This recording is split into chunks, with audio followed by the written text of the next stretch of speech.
careful stuff. Good to see you. Love the outfit. Thank you, man. I put this together. Chicago's got a serious and historic hip hop scene. How do you feel as somebody representing the city?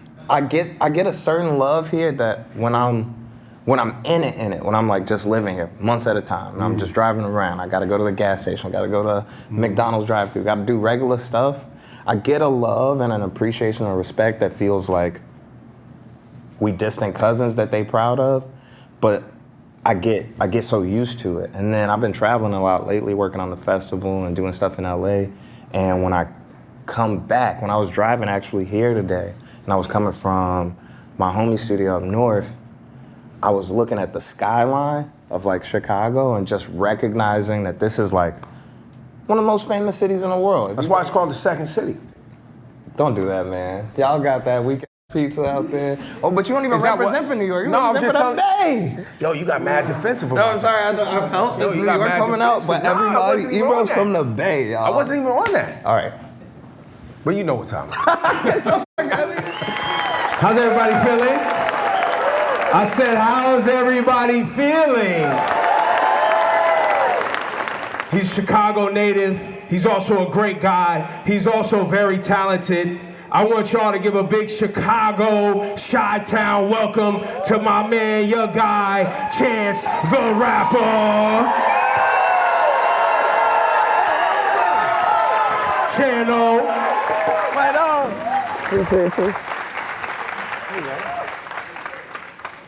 What's up, Broham? What up? We're talking about the 10-year anniversary of acid rap. A decade. Critically acclaimed, independent. When you see that up there, give us some insight. What are you looking at? Yeah, it's just so crazy how it all came to be. This photo was taken at a South by Southwest in I think 2012. It was one of my first times ever traveling for music by myself. So if you didn't know, I had a project before this called 10 Day, right? That was about me being suspended from high school, okay? All right. It's a very similar aesthetic. It's actually the same artist that painted it. And this photo was actually taken by the artist who painted it. His name's Brandon Bro. He's one of the most talented visual artists, designers, just all around amazing dude. But yeah, I was out at South by Southwest, and I was just thinking the first time I went there, my parents were naturally just a little scared to let their son travel by train to Austin, Texas by themselves for these shows that I had. I did have shows, but they just weren't working out. So, but like, I went down there by myself, and I ended up getting introduced to a lot of Chicago people that, you know, we're all down there like just kind of ganged up. Like back in the day when we go to South by Southwest, there'd be like 20 Chicago events. And I met a lot of people that helped me put together all the stuff that I ended up coming out with. So it's just crazy to see, like, this is a photo with a random person that Brandon took the photo of and then later painted it into this whole image. And this is like, it's just crazy to see it. I was probably, never mind, my kids are here. But it's just a crazy thing to think about. How much is Chicago in this whole creative journey, getting you to acid rap? And I mean, obviously, you're still a resident, and we're here right now in Chicago, and Chicago clearly loves the product they created.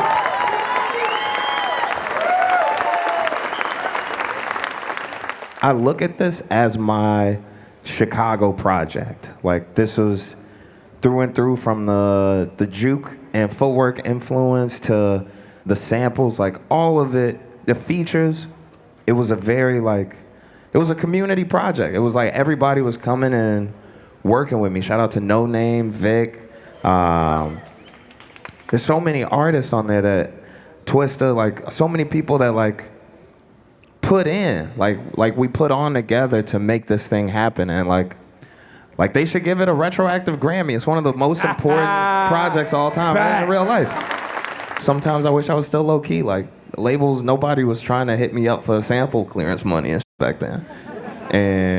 And so I was able to just create with just the purpose of putting it out without thinking about who I owe or what I'm saying. Or it's just like I was just creating, and that's why this project is so hip hop. Like, it sounds different than a lot of projects that came out that year, or even a lot of projects since then or before then.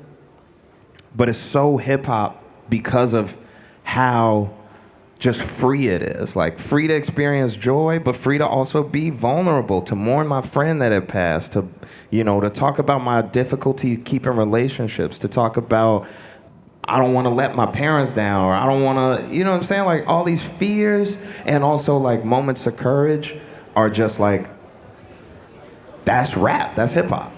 It's definitely not a feat that a lot of artists get to celebrate. 10 years from their first project and still relevant. Like that, I've watched many artists come in scorching and good night, grand opening, grand closing, for a myriad of reasons, right? Can't handle the game, problems personally, business, whatever. What has helped you withstand the last 10 years the most? What has kept you focused and rock solid? I don't know. That's a deep question. God, I guess. I feel like, keep it real. I'll keep it real with you. So, I think when I made Acid Rap, I was so all over the place. Like, I put a lot of pressure on myself to make this the one that was gonna change circumstance, Like, when I made 10 Day, I was really hungry to be recognized as an artist and to be taken seriously by my friends and by people in the industry, but, and it did great things for me. It got me on tour with Donald Glover, AKA Childish Gambino, and he's pretty good. He's talented. He's all right, But it helped me. It helped me in a lot of ways. But I remember the pressure of when I was making Acid Rap. I was doing all these sessions and like trying to figure out where I was gonna stay and like just because I didn't want to put the pressure on my parents. But like I was all over the place. And after it came out, not right after it came out, but like say like 8 months after it came out, I was on my own headline solo tour and making a little bit of money, making a lot of money, and from there I just kind of like spiraled, like how you were talking about this, the people that can't deal with the industry. It's like the industry's so toxic, like it's not really designed for people to last very long. And so I say God, but also the city of Chicago. Like I was living in LA after I dropped Acid Rap and running it up. And when I moved back to Chicago, I was more watched and more held more accountable by people that I grew up with.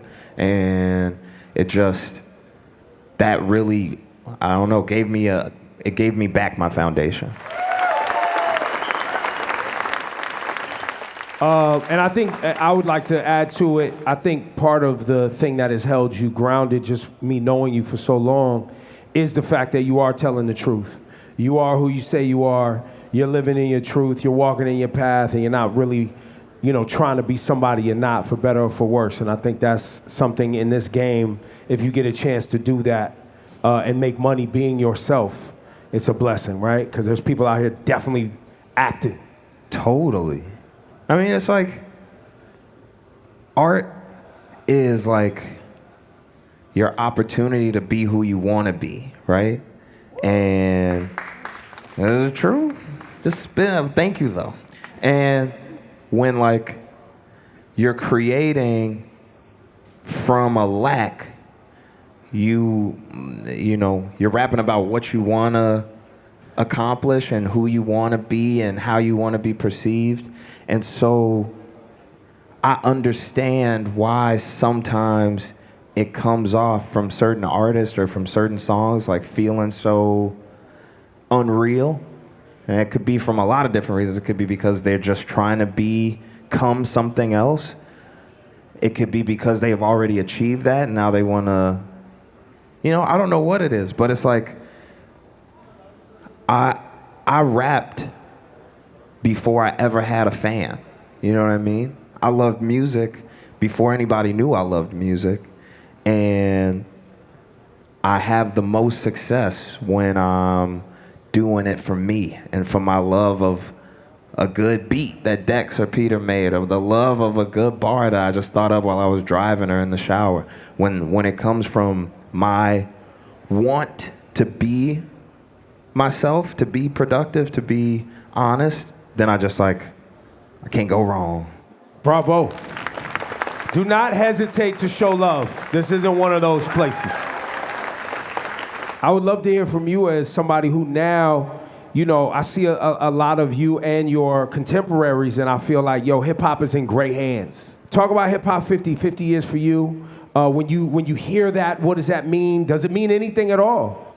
Man, when I think about hip-hop, I get so excited. And I feel so strong because hip-hop music is black music, okay? And it is a tool for liberation and a space to stand on and push forward black mobility, right? And when I talk about blackness, it's not in an exclusive way, it's in an inclusive way because of intersectionality and just the fact that oppressed peoples are oppressed peoples. I feel like when you look back on so many truly black music movements like rock and like jazz and like, most spaces of music, over time, it got flipped, it got taken, basically. You know what I'm saying? And the same thing happened to hip hop, but it survived. I think that the true liberation of black folk and the strength of black folk is gonna come from hip hop. And we're not there right now, but 50 is halfway to 100. It's the culture, right? I do a books and breakfast every summer where I get together a bunch of kids from different neighborhoods, and on a Saturday, we'll do some reading exercises, we eat together, and then we go do some positive affirmations and talk about how beautifully black we are. That's a bar. Like the whole event is a bar, and it's hip hop to me. And so when I think about it going 50 years strong and where we were in the 70s and where we are now, it feels like a lot of steps have been taken. And if we can get enough momentum and enough self-awareness, it's inevitable. Ladies and gentlemen, thank you for coming out. Today at Apple, Chance the Rapper, Chicago Rome.